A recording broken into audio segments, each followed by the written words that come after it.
Selamat datang di channel Novel Official.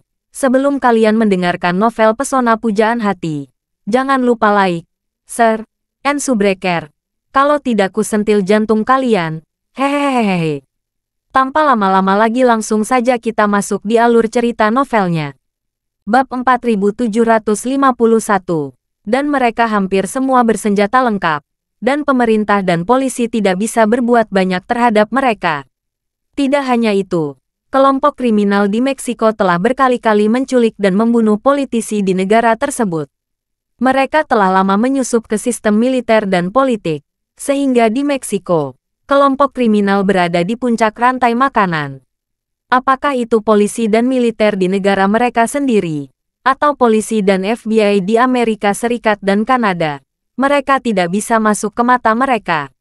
Sebab, tidak ada yang bisa mengendalikan kelompok kriminal di Meksiko, kecuali itu adalah kelompok kriminal yang lebih besar. Oleh karena itu, orang Amerika ini menghilang di Meksiko, dan sulit bagi polisi Amerika untuk menyelidiki secara mendalam. Sehingga pada akhirnya mereka menjadi kasus yang tidak terpecahkan. Ketika Porter melaporkan informasi itu kepada Charlie, Charlie tidak bisa menahan diri untuk bergumam pada dirinya sendiri. Tidak aneh jika mereka menipu orang untuk pergi ke Meksiko, dan kemudian meminta mereka kembali ke Amerika Serikat dari Meksiko dengan barang selundupan. Ini dapat dimengerti, tapi setelah mereka menipu orang ke Meksiko, orang-orang menghilang secara langsung. Yang agak aneh, nilai apa yang dapat mereka ciptakan untuk mereka dengan menipu orang-orang ini ke Meksiko? Porter berkata, Tuan Wade, bawahan ini, bahkan sangat ingin memahaminya. Saya menemukan karakteristik bahwa semua orang yang menghilang di Meksiko ini memiliki situasi keluarga yang sangat mirip dengan putra Brienne. Mereka semua adalah individu dan keluarga yang bangkrut. Lebih tepatnya, adalah orang miskin yang ditipu ke Meksiko. Yah, Charlie berkata dengan ekspresi bermartabat. Meksiko masih terbelakang, dan biaya tenaga kerja di tempat semacam itu seharusnya sangat rendah. Jika ingin menipu orang ke Meksiko secara gratis, tenaga kerja tampaknya melebihi keuntungan. Ya, Porter juga setuju. Bagaimanapun Anda melihat logika di dalamnya, sulit untuk konsisten pada satu hal. Anda adalah tentara bayaran, dan Anda menargetkan korban yang tidak memiliki keuntungan. Charlie berkata dengan ringan, kalau ingin tahu trik apa yang mereka mainkan, cara terbaik adalah pergi ke Meksiko secara langsung. Setelah itu, Charlie bertanya kepada Porter, putra Brienne, kemana dia akan pergi ke Meksiko? Porter berkata, Tijuana, Meksiko. Kota ini adalah kota perbatasan, sangat dekat dengan Los Angeles. Charlie tersenyum sedikit dan berkata, pesawatnya lusa, kan? Ya, Porter berkata, terbang lebih awal lusa. Charlie melihat waktu dan berkata, maka itu lebih dari 30 jam sebelum lepas landas, dan pesawat seharusnya sudah dibuka untuk check-in. Lihatlah putra Brienne yang telah check-in. Lihat apakah ada orang lain yang memilih kursi di sebelahnya. Jika tidak, belikan saya tiket untuk dipilih di sebelahnya. Porter bertanya dengan heran. Tuan Wade, apa yang Anda lakukan? Charlie tersenyum dan berkata, jika tidak memasuki sarang harimau, kamu tidak akan mendapatkan anak harimau. Karena kita tidak mengerti mengapa mereka menipu orang untuk pergi ke Meksiko, lebih baik kita masuk ke sarang harimau dan cari tahu. Setelah itu, Charlie berkata lagi, bantu saya memalsukan satu set dokumen identitas. Cukup gunakan semua informasi identitas putra Brienne, dan kemudian ganti foto dengan milik saya. Lalu kirim seseorang untuk menunggu di bandara di Tijuana. Saat saya turun dari pesawat dengan putra Brienne itu, kamu berpura-pura menjadi orang Marta, menjemputnya terlebih dahulu. Dan saya akan berpura-pura menjadi identitasnya untuk bertemu dengan orang penghubung Marta di Meksiko. Porter berkata tanpa sadar, Tuan Wade, jika Anda ingin mengetahuinya, mengapa Anda tidak meminta bawahan untuk pergi ke Meksiko atas nama Anda? Charlie berkata dengan ringan, tidak, kamu punya tugas lain. Porter buru-buru berkata, tolong instruksikan Tuan Wade. Charlie berkata, kamu, segera kirim 100 tentara elit dari Istana Wanlong ke Meksiko. bersiap untuk merespons kapan saja di Meksiko. Saya pikir Marta tidak dapat dipisahkan dari kelompok kriminal di Meksiko. Dia kemungkinan akan melarikan diri ke Meksiko. Jika demikian, bersiaplah terlebih dahulu dan bawa dia dan para pendukungnya di Meksiko. Bab 4752. Mendengar perintah Charlie, Porter berkata tanpa ragu, "Tuan Wade, yakinlah, bawahan akan segera mengirim tentara elit Istana Wanlong ke Meksiko. Selama Tuan Wade memberi perintah, mereka akan bergerak." "Oke," Charlie berkata dengan keras dengan nada penuh keagungan. "Beritahu para prajurit, setelah ini selesai, saya akan memberi mereka penghargaan. Pada saat itu, akan ada pesta perayaan di Meksiko. Dan saya, Charlie, akan memastikan kekuatan mereka semua meningkat lebih jauh." Charlie memiliki niat untuk terus meningkatkan kekuatan keseluruhan Istana Wanlong. Sekarang dia telah mengumpulkan banyak dana untuk Istana Wanlong. Hal selanjutnya yang harus dilakukan adalah meningkatkan efektivitas tempur prajurit Istana Wanlong. Saat ini, solusi terbaik adalah membantu mereka meningkatkan kultivasi mereka. Bagi sebagian besar prajurit, tidak perlu menggunakan seluruh pil penyembuhan. Bahkan sepertiga atau seperempat pil dapat meningkatkan kekuatan mereka. Atau menambahkan beberapa pil penguat. Energi spiritual yang kuat akan membantu mereka lebih membuka meridian. Oleh karena itu, Charlie bermaksud menggunakan ramuan obat untuk membuat beberapa anggur yang dapat meningkatkan kultivasi prajurit setelah operasi ini. Pada saat itu, dia harus merayakan pencapaian mereka dan membuat mereka semakin kuat. Ketika Porter mendengar ini, dia juga menebak niat Charlie. Dia sangat bersemangat dan berkata, "Jangan khawatir, Tuan Wade, bawahan akan melakukan yang terbaik." Charlie mendengus dan bertanya lagi, "Ngomong-ngomong, bagaimana ibu mertuaku di penjara?"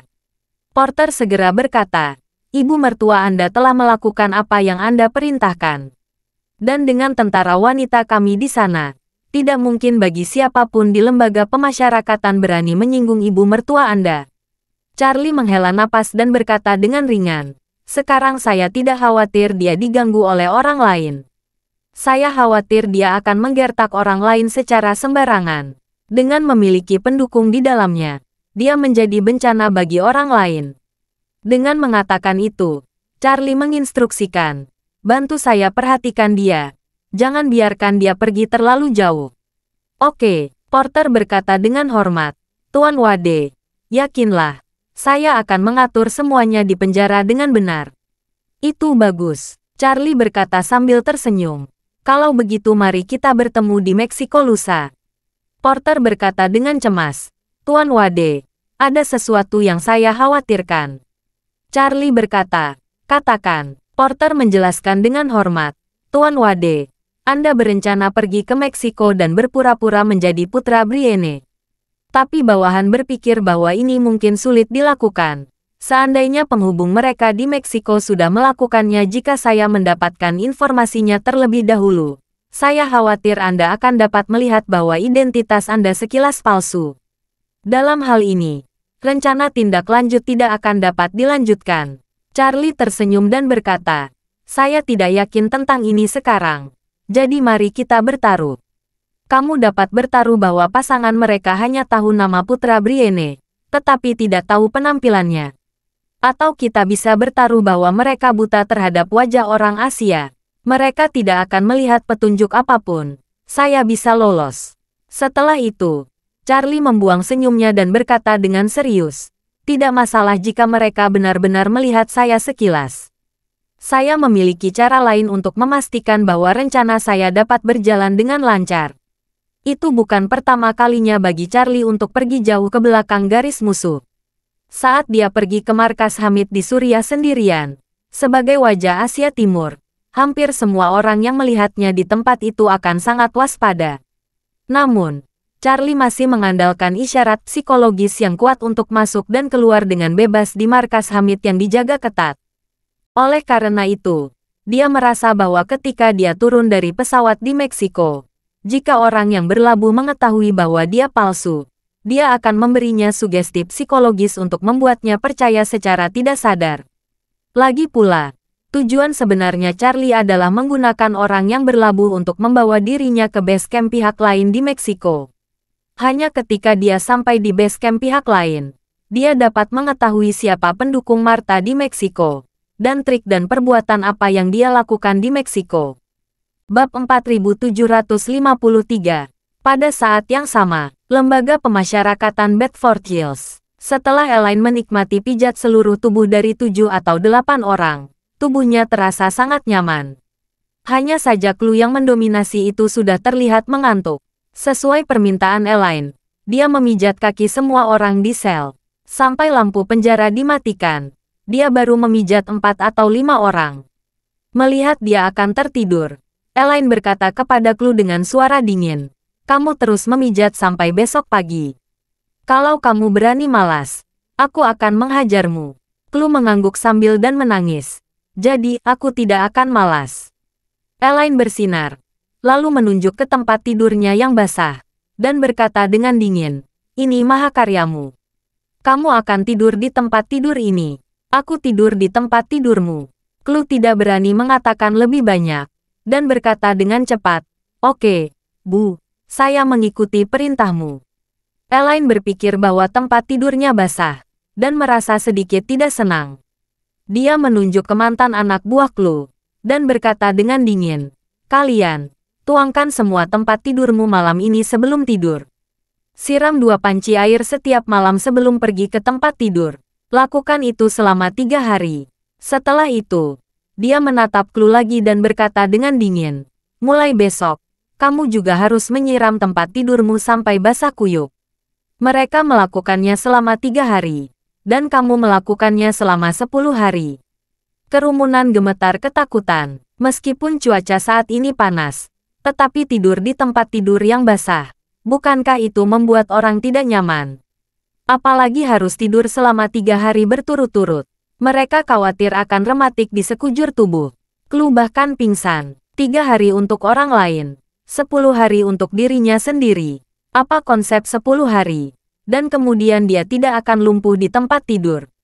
Memikirkan hal ini, dia dengan cepat memohon belas kasihan dengan ingus dan air mata. "Bu, saya sudah sangat menderita. Tolong lepaskan saya. Kalau kamu meminta saya tidur di kasur basah selama 10 hari, saya khawatir saya tidak bisa bangun dari tempat tidur." Elaine bersenandung berlebihan dan berkata dengan nada menghina, "Oh, mengapa kamu takut tidak bisa bangun dari tempat tidur? Mengapa kamu tidak takut kalau aku tidak bisa bangun dari tempat tidur?" Elaine berkata dengan wajah dingin, "Kami memiliki pepatah lama di Tiongkok. Jangan lakukan kepada orang lain apa yang tidak ingin kamu lakukan pada diri sendiri. Ini semua idemu sendiri, dan saya hanya mengikuti caramu. Saya hanya memperlakukan kamu sama. Dan pada akhirnya, terima kasih atas ide kreatifmu. Jika tidak, saya akan bersumpah selama seminggu, dan saya tidak dapat memikirkan metode penyiksaan seperti itu." Ketika Clue mendengar ini, dia menangis. Elaine memiliki wajah, dan berkata dengan dingin, "Menangis. Saya akan menambahkan lebih banyak waktu untuk menangis. 15 hari jika 10 hari tidak cukup. 30 hari jika 15 hari tidak cukup. Saya melihat berapa lama kamu bisa menangis." Mendengar ini, Clue dengan cepat menahan tangisnya, mengulurkan tangan untuk menghapus air mata, dan berseru, Aku tidak menangis lagi." Elaine tersenyum dan bertanya, "Clue, kamu tahu bagaimana rasanya diganggu, kan?"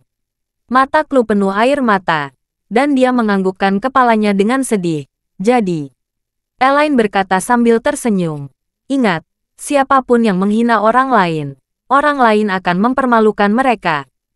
Bab 4754.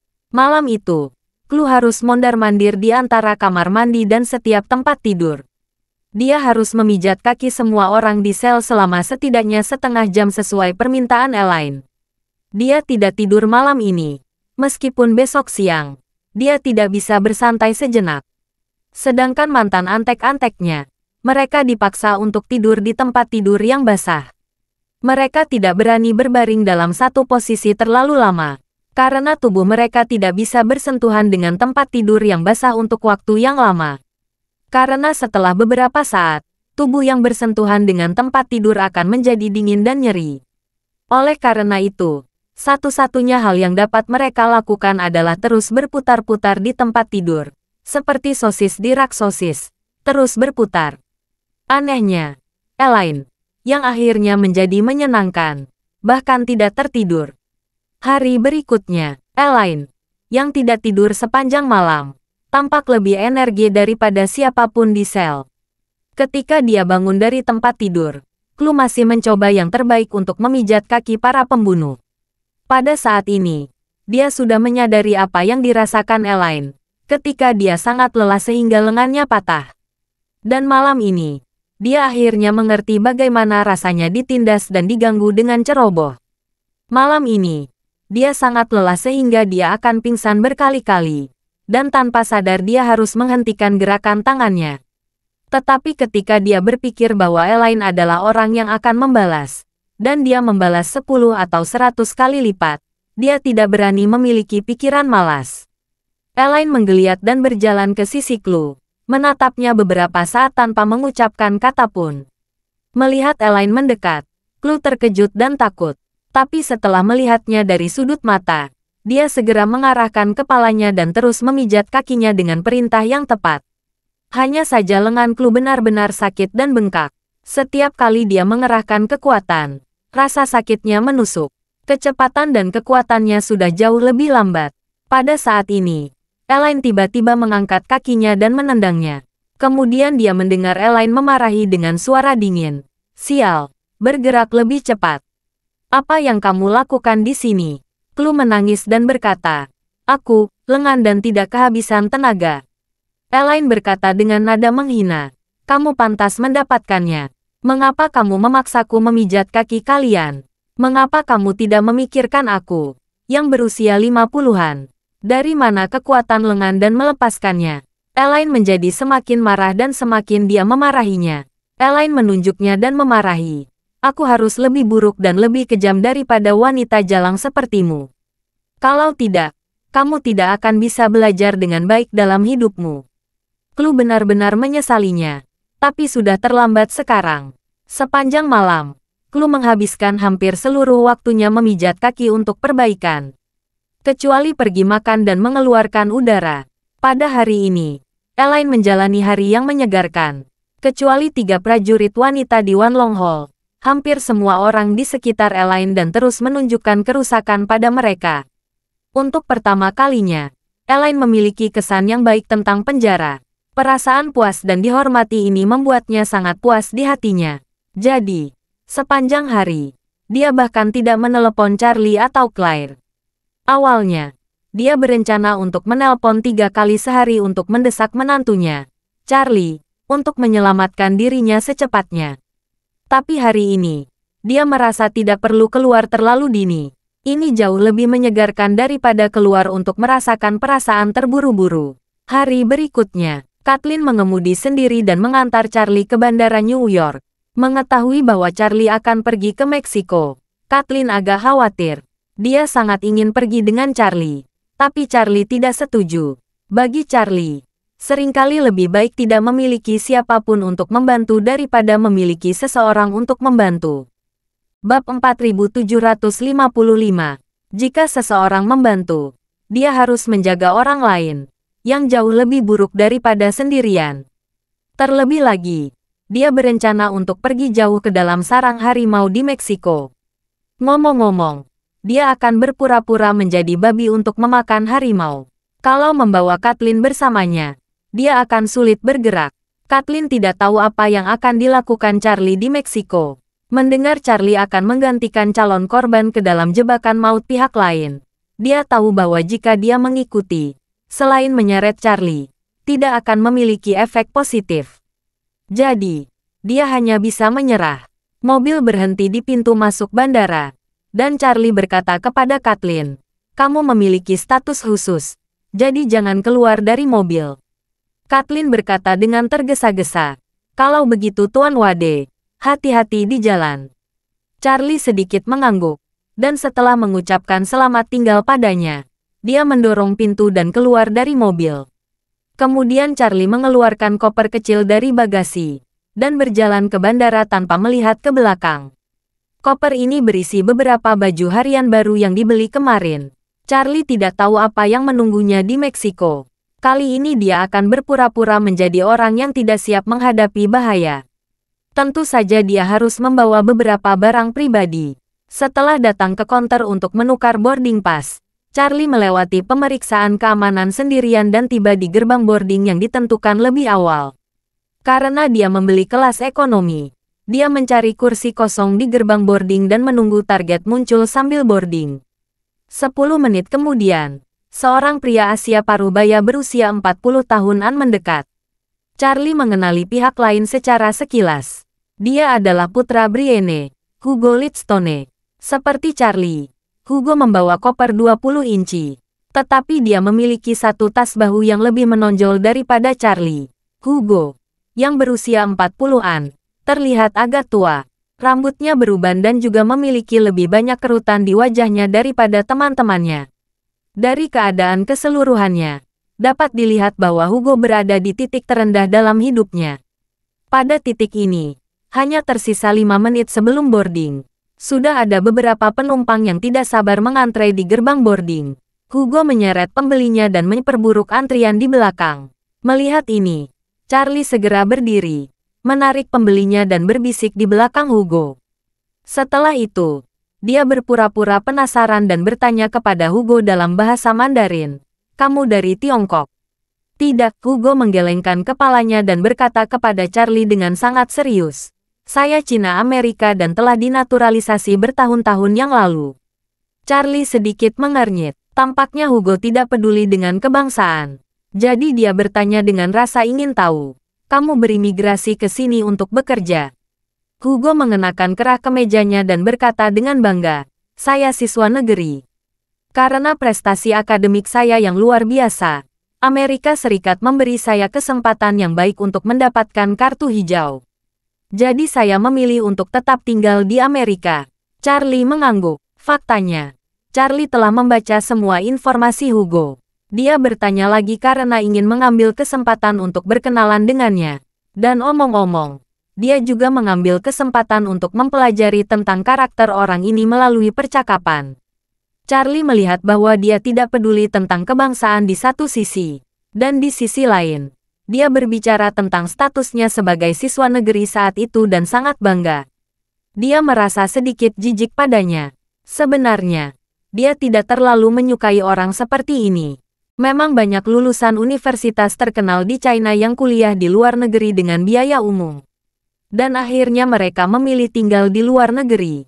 Konon ada puluhan ribu lulusan Cina yang memilih tinggal di Silicon Valley di Amerika Serikat. Tentu saja, masalah pergi atau tinggal semuanya dengan sukarela. Tapi situasi Hugo sangat berbeda dari orang lain. Bagaimanapun, dia adalah siswa negeri yang belajar di luar negeri dengan mengorbankan negara dan tanah air. Namun dia memilih tinggal di Amerika Serikat. Perilaku ini tidak baik dalam hal karakter, sehingga sulit bagi Charlie untuk memiliki kesan yang baik padanya. Oleh karena itu, setelah beberapa kata, dia agak jijik dengan Hugo. Namun, dia tidak terlalu emosional, tetapi dengan sengaja memuji pihak lain. Kandungan emas siswa umum dikatakan sangat tinggi. Kamu benar-benar luar biasa. Mendengar pujian Charlie, wajah Hugo penuh dengan kebanggaan. Dan sikapnya terhadap Charlie juga jauh lebih ramah. Dia berkata sambil tersenyum. Di zaman kita, persyaratan untuk siswa umum sangat tinggi. Tapi hanya ada beberapa tempat. Charlie mengangguk dan bertanya dengan rasa ingin tahu. Ngomong-ngomong, apa yang akan kamu lakukan di Meksiko? Apakah ini bisnis? Ekspresi Hugo membeku sesaat. Dan kemudian dia berkata dengan tidak wajar. Aku akan bekerja. Bab 4756. Ekspresi Hugo jelas tidak wajar saat mengatakan akan berhasil. Tepatnya, dia yang semula bangga dengan statusnya sebagai pelajar negeri, tiba-tiba merasa sedikit minder ketika menyebut akan bekerja di Meksiko. Charlie sangat menyadari perubahannya, dikombinasikan dengan fakta bahwa dia terus berganti pekerjaan selama bertahun-tahun dan pendapatannya semakin rendah, dan kemudian dia menganggur selama lebih dari setahun. Dia bisa menebak bahwa Hugo pasti dipaksa untuk pergi ke Meksiko saat ini. Pilihan tak berdaya, jadi dia menghela nafas ringan dan berkata, "Melihat penampilanmu, saudaraku, pasti kamu tidak berdaya harus kerja di Meksiko. Saya sebenarnya sama dengan kamu. Saya tidak ingin pergi ke Meksiko kecuali harus." Hugo bertanya dengan rasa ingin tahu, "Apa yang akan kamu lakukan di Meksiko?" Charlie berkata dengan santai, "Saya belum tahu apa yang bisa saya lakukan. Visa saya di Amerika Serikat akan segera berakhir. Saya awalnya ingin turun dan berbaur. Tetapi baru-baru ini Biro Imigrasi telah menyelidiki imigran ilegal. Saya punya paman. Saya dideportasi kembali beberapa waktu lalu. Jadi saya berpikir untuk meninggalkan AS sebelum visa saya habis masa berlakunya." Hugo bertanya dengan tidak dapat dijelaskan. "Kalau kamu tidak bisa bergaul di Amerika Serikat, kamu bisa kembali ke China. Meskipun lingkungan domestik tidak sebaik Amerika Serikat, itu jauh lebih baik daripada Meksiko." Charlie berkata dengan sedikit malu, "Sejujurnya, saya keluar karena saya tidak bisa tinggal di negara ini lebih lama lagi. Saya banyak tersebar di Cina. Kalau saya kembali, saya mungkin akan ditangkap." Ketika Hugo mendengarnya, dia tersenyum dan berkata, "Apakah kamu meminjam uang untuk melarikan diri?" "Hei," Charlie mencibir, dan berkata dengan malu, "Saya meminjam terlalu banyak, ditambah dengan manajemen yang buruk, defisitnya sedikit besar. Saya tidak dapat membayarnya kembali, jadi saya harus keluar dulu untuk menghindari sorotan." Charlie bertanya dengan rasa ingin tahu, "Saudaraku, kamu siswa negeri saat itu. Kamu pasti memiliki bakat tingkat tinggi. Mengapa pergi ke tempat-tempat seperti Meksiko?" Hugo berkata dengan ekspresi yang agak sedih, "Tidak, aku semakin tua. Di tempat seperti Amerika Serikat, jika tidak mencapai kebebasan finansial sebelum berusia 35 hingga 40 tahun, kemungkinan besar akan disingkirkan oleh kapitalis. Apalagi jika kamu memiliki pengalaman kerja, apa yang bisa kamu lakukan dengan kekayaan? Gaji orang muda adalah 1/4 atau bahkan 1/5 dari gajimu, dan mereka berani bekerja keras. Satu orang tidak sebaik kamu, dan 2 orang bersama-sama lebih baik darimu, kan?" Setelah itu, Hugo menghela napas lagi dan berkata, "Kalau kamu orang IT, akan selalu ada teknologi baru yang keluar. Karyawan yang lebih tua tidak sebaik orang muda dalam mempelajari teknologi baru." Charlie mengangguk dan bertanya kepada pura-pura penasaran, "Kamu bekerja di bidang IT. Saya khawatir kamu tidak akan berkembang lebih jauh jika pergi ke Meksiko. Apakah ini perubahan industri?" Hugo menghela napas, memegang dan berkata, "Hei, lupakan saja. Saya harus makan." Melihat dia tidak ingin berbicara, Charlie tidak banyak bertanya untuk sementara waktu.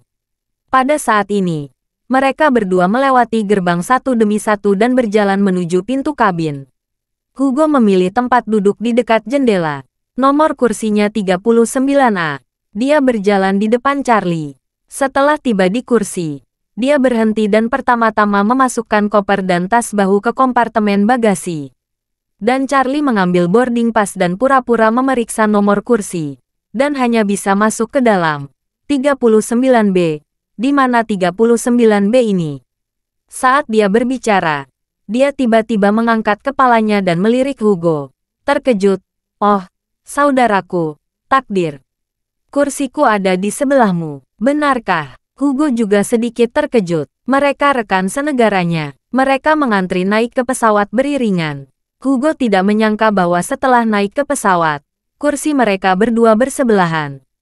Bab 4757. Itu semacam takdir. Karena itu, Hugo jarang menunjukkan senyum tulus, dan berkata dengan cepat, "Oh, ini benar-benar takdir. Ayo, ayo, duduk." Charlie mengangguk, dan setelah meletakkan kopernya, dia duduk di sebelah Hugo, dan berkata sambil tersenyum, "Sepertinya ada teman mengobrol selama penerbangan." Hugo juga melepaskan rasa waspada terhadap Charlie. Dia bertanya dengan rasa ingin tahu, "Ngomong-ngomong, saudaraku, kamu akan ke Meksiko. Kamu punya kenalan di sana?" Charlie tersenyum santai. "Tidak ada kenalan.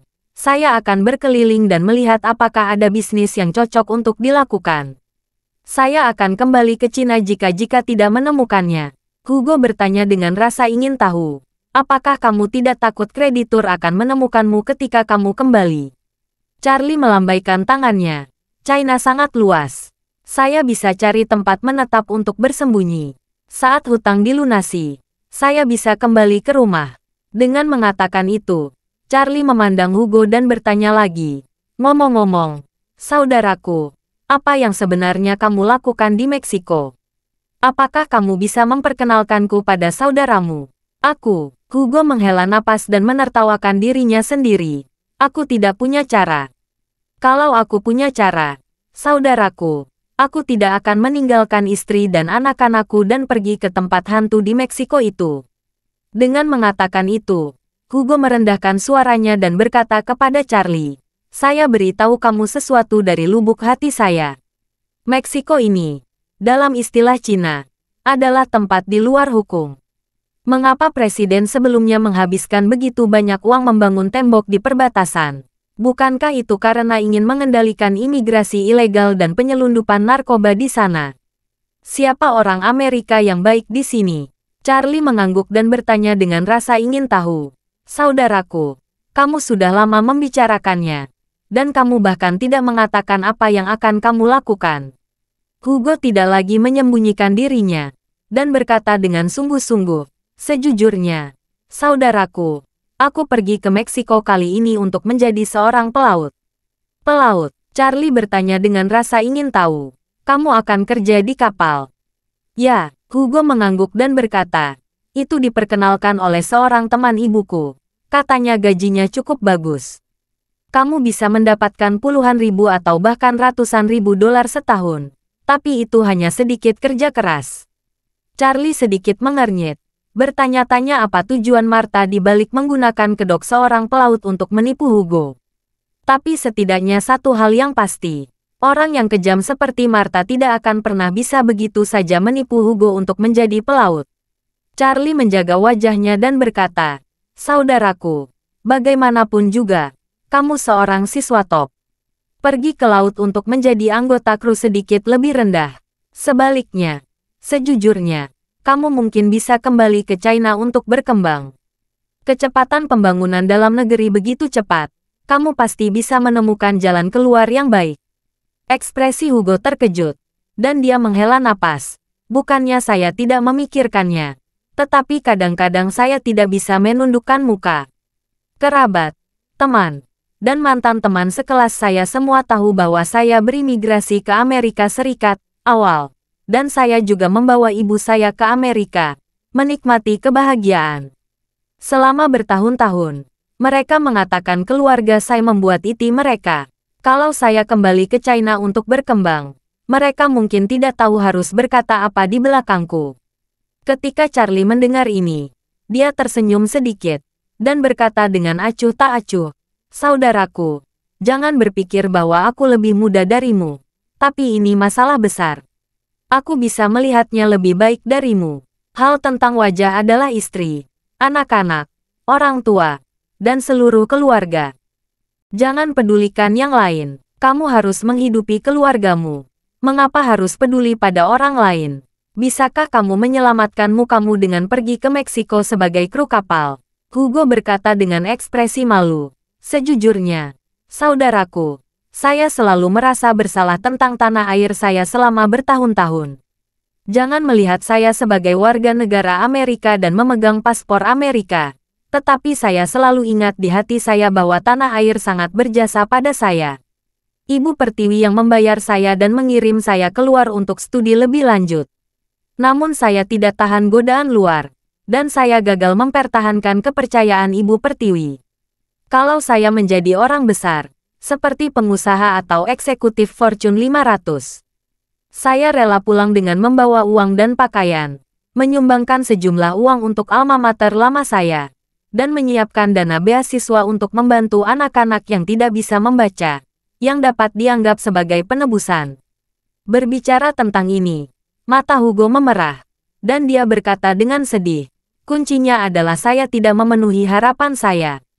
Saya tidak bisa mengkhianati tanah air dulu. Dan sekarang saya tidak bisa bergaul di luar. Jadi saya akan kembali dan meminta Ibu Pertiwi untuk tinggal di belakang. Bab 4758. Melihat wajah Hugo yang penuh rasa malu, kesan Charlie terhadapnya sedikit berubah. Awalnya mengira dia hanya seorang egois yang serakah akan kemuliaan dan kekayaan. Tapi melihatnya sekarang, ternyata dia masih memiliki hati nurani. Dan Hugo sendiri tidak pernah mengatakan kata-kata tulus seperti itu kepada siapapun selama bertahun-tahun. Dia tidak benar-benar berpikir bahwa dia memiliki nasib yang hebat dengan Charlie. Dan Charlie bisa membuat dirinya mengucapkan kata-kata tersembunyi terdalam di hatinya. Dia hanya menyimpan kata-kata ini di dalam hatinya terlalu lama. Dan dia tidak memuntahkannya. Dia belum menemukan orang yang cocok untuk diajak bicara. Jadi Charlie menghiburnya dan berkata, tanah air selalu toleran terhadap anak-anaknya. Setelah bertahun-tahun, begitu banyak orang seperti kamu yang telah kembali. Ibu Pertiwi selalu memeluknya secara terbuka. Ibu Pertiwi terus-menerus mengirim bakat keluar untuk studi lebih lanjut. Dan tidak semua orang bisa kembali mengabdi pada Ibu Pertiwi setelah menyelesaikan studi. Tapi selama beberapa orang yang dikirim bersedia kembali, itu sudah cukup bagus. Ada yang hilang di tengah perjalanan. Itu biasa saja. Itu hanya sedikit kerugian. Setelah itu, Charlie berkata lagi, ini seperti mengangkut sepotong es dalam kotak busa. Tidak peduli seberapa erat kamu membungkus, pasti akan melelehkan sebagian selama transportasi. Tapi tidak masalah bagi pengangkut es. Selama masih ada es yang tersisa ketika mencapai tujuan, maka upaya ini sangat penting secara praktis. Hugo tertegun sejenak, lalu mengangguk ringan, dan bergumam, sebenarnya, kami tertarik dengan dunia barat yang penuh warna saat itu. Kami berpikir panggungnya lebih besar dan kami bisa bermain sendiri dengan lebih baik. Faktanya, kami tidak benar-benar melupakan Ibu Pertiwi, tetapi semua orang penuh energi di hati mereka. Jika mereka rukun, mereka akan kembali untuk melayani Ibu Pertiwi 100 kali, 1000 kali, 10.000 kali. Tapi selalu ada beberapa orang seperti saya, meskipun mereka sombong dan arogan saat itu, tetapi secara bertahap menghilang dari keramaian. Omong-omong, Hugo berkata dengan air mata berlinang, saya benar-benar ingin melayani tanah air. Tapi sekarang saya bahkan tidak bisa memberi makan ibu saya sendiri. Dia berusia 70-an dan masih harus bekerja di sebuah restoran Cina untuk menghasilkan uang. Untuk mensubsidi keluarga, saya telah membaca buku selama bertahun-tahun, belajar begitu banyak teknologi, dan menulis begitu banyak kode. Tetapi pada akhirnya saya harus bekerja sebagai pelaut untuk menghidupi keluarga saya. Bagaimana saya bisa kembali ke Cina? Charlie bertanya kepadanya. Apakah kamu mengerti pekerjaan pelaut? Hugo menggelengkan kepalanya dan berkata, saya hanya tahu alur kerja umum. Saya tidak tahu metode kerja spesifik. Saya mungkin hanya melakukan tugas di atas kapal. Lagi pula, saya baru di sini dan saya masih belajar. Yang terpenting dalam pekerjaan ini adalah kerja keras.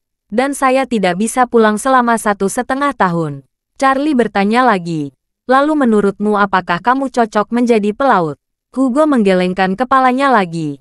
Sejujurnya, saya bekerja di bidang teknologi komunikasi.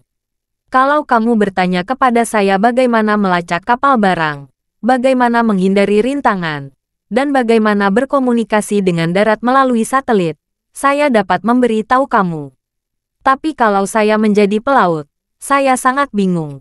Saya bahkan tidak tahu struktur dasar kapal. Saya bahkan tidak tahu apakah saya akan mabuk laut saat naik kapal. Berbicara, Hugo berkata dengan emosi, tapi tidak mungkin. Ini demi hidup. Charlie mengobrol dengan Hugo untuk waktu yang lama, dan belajar lebih banyak tentang masa lalu Hugo. Hugo dulunya adalah anak yang berbakat. Ketika orang lain baru saja mendapatkan buku pelajaran sekolah menengah, dia sudah diterima di universitas utama. Sementara yang lain sedang mempersiapkan ujian masuk perguruan tinggi, dia sudah pergi ke luar negeri sebagai mahasiswa umum. Orang-orang muda pada waktu itu, sebelum datang ke Amerika Serikat, memiliki hati yang bersemangat. Saat itu bertepatan dengan masa keemasan pesatnya perkembangan Silicon Valley dan internet yang mengubah dunia. Hugo melihat bahwa seperti dia, Zhang Chomer, yang juga belajar di Amerika Serikat, kembali ke China dan mendirikan Sohu dan Baidu. Dia juga melihat banyak senior yang tinggal di Amerika Serikat untuk berkembang. Dalam proses ledakan perkembangan internet, satu persatu menjadi kaya, beberapa menjadi presiden perusahaan yang terdaftar, bernilai lebih dari 100 juta dolar AS. Sementara yang lain menjadi mitra bisnis. Bunyikan lonceng di Nasdaq dan dapatkan puluhan juta dolar dalam semalam. Dia juga melihat banyak senior yang belajar keuangan. Setelah lulus, mereka masuk ke bank investasi Wall Street. Setelah lulus, mereka menerima ratusan ribu bahkan jutaan gaji tinggi. Yang lebih hebat adalah mereka semua memegang puluhan juta atau bahkan lebih dana modal Ventura sebesar 100 juta dolar. Terkadang dapat memutuskan proyek investasi lebih dari jutaan dolar. Bab 4759. Setelah itu, dia juga melihat banyak senior yang luar biasa. Dengan modal Ventura Amerika, kembali ke China untuk berinvestasi di sejumlah besar perusahaan bintang yang akan menjadi sangat terkenal di China. Selain membantu perusahaan-perusahaan itu menjadi top dunia, juga membantu bank investasi mereka sendiri. Mereka telah menghasilkan keuntungan besar, dan mereka juga mendapatkan ketenaran dan kekayaan satu persatu. Dan beberapa bahkan dianggap sebagai investor terbaik, menerbitkan buku dan biografi, membuat mereka terkenal. Apa yang dia lihat dan dengar sangat merangsang Hugo. Dia tidak ingin kembali bekerja sebagai pegawai beberapa perusahaan BUMN atau PNS setelah menyelesaikan studinya di Amerika Serikat selangkah demi selangkah. Namun, di industri manapun, saluran untuk talenta terbaik sangat sempit.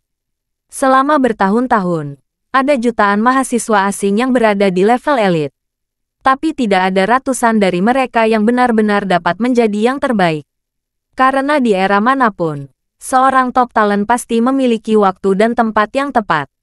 Dan yang pasti bukanlah orang yang bekerja keras yang akan mampu mendaki ke puncak.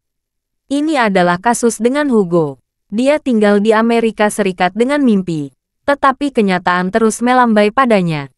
Dalam beberapa tahun pertama belajar di Amerika Serikat, dia masih memiliki cita-cita di hatinya. Namun tidak butuh waktu lama baginya untuk mulai mencari nafkah dan secara bertahap menjadi orang biasa. Saat Hugo dan Charlie berbicara lebih banyak, dan saat dia semakin banyak bercerita, seluruh pribadinya, dia menjadi penuh dengan air mata. Melihat pesawat akan mendarat, Charlie menyerahkan tisu dan berkata, "Saudaraku, Meksiko bukan untukmu." Setelah pesawat mendarat, beli tiket dan kembali. Hugo menggelengkan kepalanya dan berkata, "Apa yang akan aku lakukan setelah kembali? Istri dan anak-anak saya menunggu saya untuk mendukung mereka. Mobil di rumah sudah terjual. Kalau kami terus seperti ini, kami harus menjual rumah." Saat dia mengatakan itu, dia berkata dengan tegas, "Saya dapat memperoleh puluhan ribu dolar setahun sebagai pelaut. Saya dapat menyelesaikan masalah keuangan keluarga saya. Jadi saya harus bertekad dan bertahan." Melihat ekspresinya yang tegas, Charlie merasa bahwa rencananya sebelumnya sepertinya membutuhkan beberapa penyesuaian. Dia awalnya berencana meminta orang-orang Istana Wanlong menculik Hugo, lalu menemukan tempat untuk menguncinya, dan kemudian membiarkan Hugo bebas setelah dia menyelidiki semuanya dan melumpuhkan Martha dan orang-orang di belakangnya. Pada saat itu, kemana dia ingin pergi dan apa yang ingin dia lakukan, itu bukan lagi urusannya. Bagaimanapun, dia mungkin telah menyelamatkan hidupnya, yang dapat dianggap sebagai asuhannya. Tapi sekarang Charlie menemukan bahwa menghadapi pria parubaya ini yang hampir putus asa untuk hidup dan berusaha berjuang dalam situasi putus asa, hal itu hanya mematahkan sedikit harapan yang dia miliki untuk hidup saat ini. Ketika dia kembali ke Amerika Serikat setelah alarm palsu, ibu tuanya akan terus bekerja di restoran. Sementara istri dan anak-anaknya masih tidak memiliki kehidupan, dan bahkan rumah mereka mungkin akan diambil kembali oleh bank. Karena itu, daripada ini, lebih baik membawa Hugo bersamanya. Apapun yang menantinya di depan, biarkan dia mengalaminya sendiri. Mungkin, setelah semua debu mereda, Pengalaman ini akan memungkinkan pria parubaya yang bingung dan menyedihkan ini menemukan jalan kembali. Bab 4760. Charlie, yang memutuskan untuk membawa Hugo bersamanya, segera memikirkan retorika berikutnya dan dua kemungkinan rencana yang sesuai untuk dirinya. Dia berencana meminta Hugo untuk bergabung dengannya sebagai pelaut. Jika Hugo tidak setuju, dia akan meminta orang-orang Istana Wanlong mengikutinya sepanjang jalan setelah turun dari pesawat untuk menemukan markas pihak lain. Jika Hugo setuju, dia akan melihat apakah kontak person Martha setuju. Jika kontak person setuju, dia dapat mengikuti Hugo dengan lancar dan memasuki bagian dalam lawan. Tetapi jika pihak lain tidak setuju, maka rencana pertama tetap digunakan, dan Hugo digunakan sebagai umpan dan diikuti dengan tenang. Jadi dia berpura-pura berimprovisasi dan berkata kepada Hugo, "Saudaraku, saya tidak tahu harus berbuat apa di Meksiko. Bagaimana kalau kamu memperkenalkan saya, dan saya bisa menjadi pelaut bersamamu?" Hugo juga merasa bahwa Charlie, seorang pemuda, yang sangat mudah diajak mengobrol. Dia berkata dengan riang, "Oke, tapi apa yang saya katakan tidak masuk hitungan. Setelah turun dari pesawat dan melihat orang yang ada di sana menjemput saya akan bertanya kepada mereka. Kalau mereka masih merekrut orang, kamu bisa pergi bersama mereka." "Oke," Charlie tersenyum dan berkata, "Terima kasih, saudara." Hugo melambaikan tangannya. "Sama-sama. Omong-omong, siapa namamu saudaraku?" "Charlie Wade. Bagaimana denganmu, saudara?" "Hugo Lidstone." Segera pesawat mendarat dengan mulus. Selama fase taksi, Charlie membatalkan mode penerbangan ponsel dan mengirim pesan kepada porter hanya dengan beberapa kata. Rencana telah berubah. Peluang akan diambil.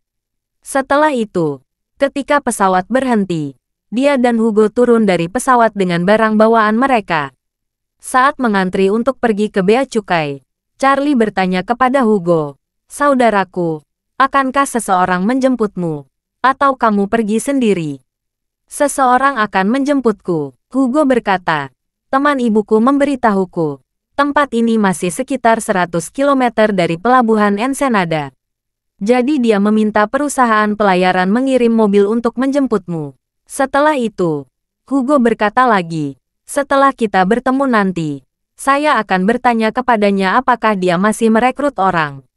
Jika masih, kita berdua akan pergi bersama dengan mobilnya." "Oke," Charlie berkata sambil tersenyum. "Aku akan memintamu untuk mengatakan lebih banyak hal baik pada saat itu, saudara." Hugo buru-buru berkata, "Sama-sama, sama-sama. Itu hanya sedikit usaha. Saya tidak memiliki kemampuan untuk melakukannya. Bukan terserah saya untuk memutuskan apakah kamu bisa bergabung atau tidak. Itu keputusan mereka." Setelah itu, keduanya melewati bea cukai dengan paspor masing-masing. Karena keduanya tidak memeriksa barang bawaan, mereka langsung menuju pintu keluar bandara. Saat ini, banyak orang di pintu keluar bandara dengan membawa kertas bertuliskan nama. Sebagian besar ditulis dalam bahasa Inggris atau Spanyol, sehingga nama Cina sangat mudah ditemukan di sini. Segera, Hugo melihat seorang pria muda Tionghoa memegang tanda dengan namanya di atasnya. Dia dengan cepat berkata kepada Charlie, "Itu ada di sana, ayo." Dengan mengatakan itu, mereka berdua berlari sepanjang jalan. Ketika dia datang ke pihak lain, Hugo melambai ke pihak lain dan tersenyum. "Halo, saya Hugo." Terima kasih sudah mendengarkan cerita novel Pesona Pujaan Hati. Sampai jumpa di novel selanjutnya.